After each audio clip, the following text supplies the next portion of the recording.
There is a verse in the Bible that I sort of call the silver lining verse. Everybody that is listening right now knows this verse.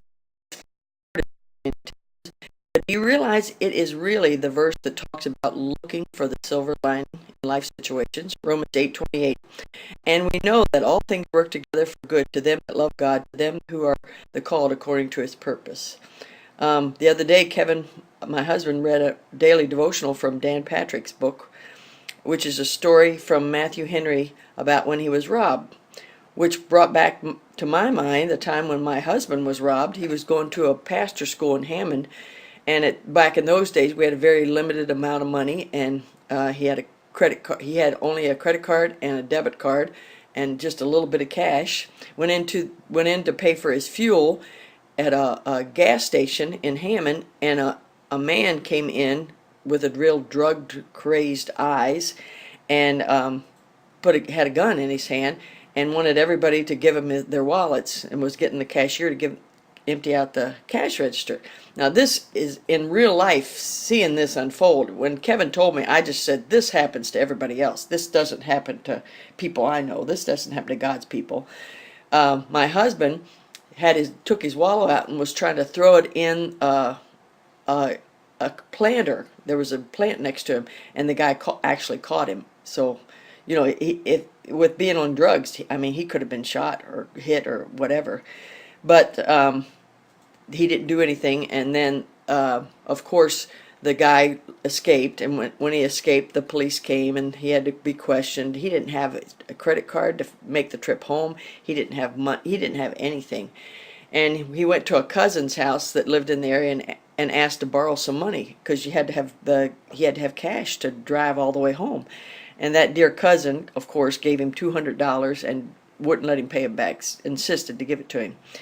So, when I look back to that story, the way to look for the silver lining is, they took his wallet, but they didn't take his life. And when they took his wallet, I immediately went online, or it was back then, it was before you even did everything online. I called the credit card company and canceled the credit card and his debit card. And immediately, he was without danger with that. But, he lost his driver's license, so he had to go and get it again. But a few weeks later, the police did actually call and say they found his wallet with his driver's license. The credit cards, of course, were gone. But isn't that interesting? They took his wallet, but it's not his life. That's how you look for the silver lining. Another thought that I could think is they took all that he had, but that wasn't very much. When you think about it, he didn't have very much in his pocket, and the credit cards were canceled. They couldn't use them for anything. So they took all he had, but that wasn't much. That wasn't much. And then another thought for looking for the silver lining of that situation is they held a gun to his side but didn't shoot it. Man, I can't even tell you, when he told me what all had happened, I actually physically had to sit down, because when you think about how close it is that he could have lost his life. But you know what? That's what Romans 8:28 is for, is to pick apart life situations and try to look for a silver lining.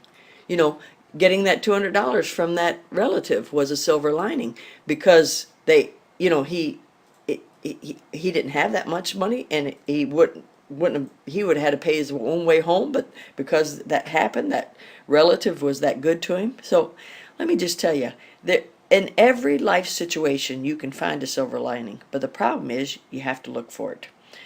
And let's just start using Romans 8:28 as it's meant to be used. Rejoice in the Lord always, and again I say rejoice.